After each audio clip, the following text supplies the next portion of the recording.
Welcome to Tex Murphy Radio Theater.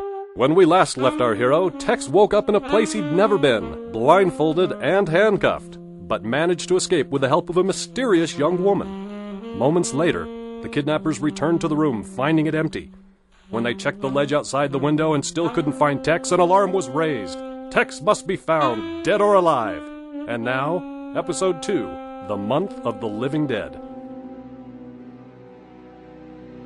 Hanging from ledges was a skill they'd never taught us at the University of Investigation of Utah, but it was something I'd found handy on more than one occasion. But by the time I heard the window close above me, it felt like my arms had been dunked in diesel fuel and lit on fire. Pulling myself up would defy all laws of physics as I understand them, so I looked down. I was at least 40 feet off the ground. There was a ledge below me, maybe 6 feet down, but it looked like a country mile away.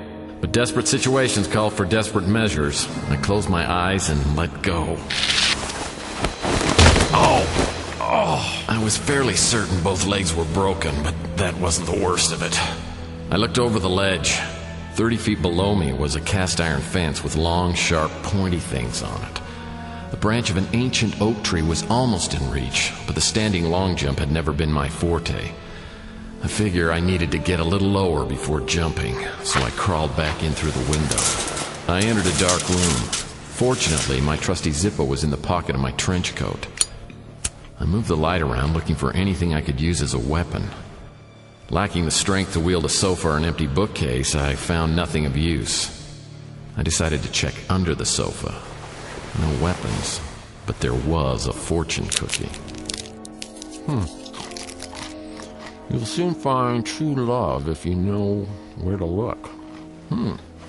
Yummy.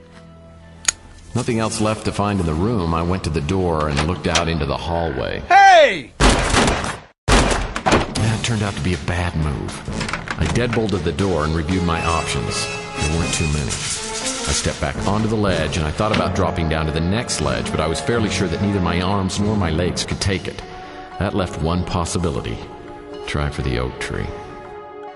Harnessing my inner chi, I gathered myself and exploded off the ledge.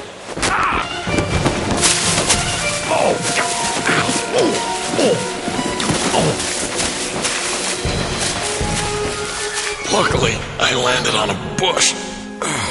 All that chi stuff is a bunch of crap. As I checked for broken bones, a bright light descended from the night sky. For a split second, I thought it might be the white light that they'd taught me about in Sunday school. Then I heard a voice. You call for a cab? Or should I call an ambulance? Nothing to worry about. I do this for a living. I'm a PI. I hope you're good at that, because you're not much of a stunt man. Ordinarily, I would have retaliated with a crushing comeback. You can't get much lower than being insulted by a hack. But I didn't have the heart since I was going to have to stiff him on the fare. I'd spent the last of my cash at the Golden Pagoda, and my abductors hadn't provided any monetary compensation. But I was glad to find they'd left not only my Zippo, but also my pack of unfiltered llamas. I pulled one out and lit one up. Do you mind? Your cigarette's bothering me. Yeah? Well, it's killing me. I smoked the llama all the way down, and seeing as how the cabbie never made a move for the eject button, I decided to use my line of credit to pay him. Here you are, brew and stew. I'll be just a second.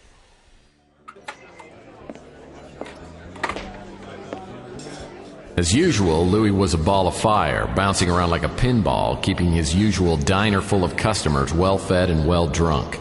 Somehow, amid the controlled chaos, he noticed me and bustled over. His welcome wasn't as warm as I'd come to expect. Where you been, wife? Beats the hell out of me. I hate to do this to you, but would you mind loaning me some cash? I got a cabbie outside who claims I owe him some money. How much you need? $40. Dollars?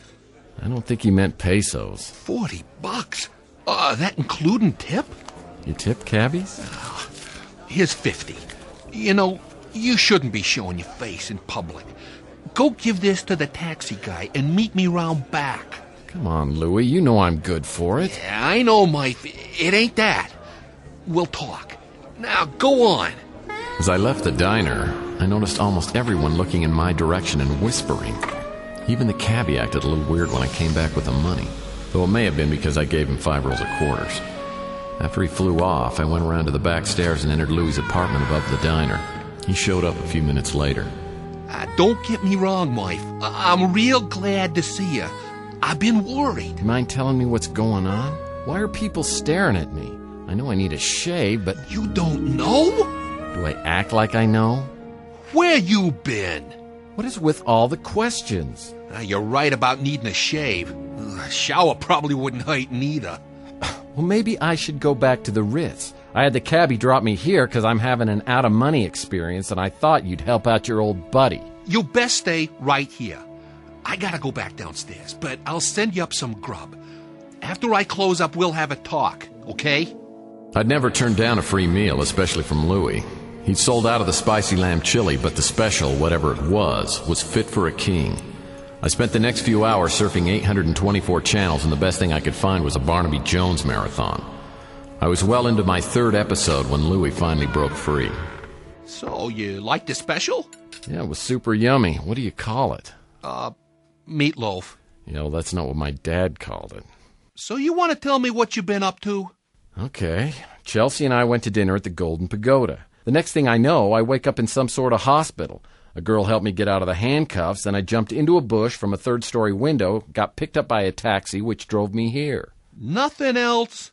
Well, in my book, that's kind of a full day. What about before today? What are you talking about? I saw you yesterday, right before I went to dinner with Chelsea.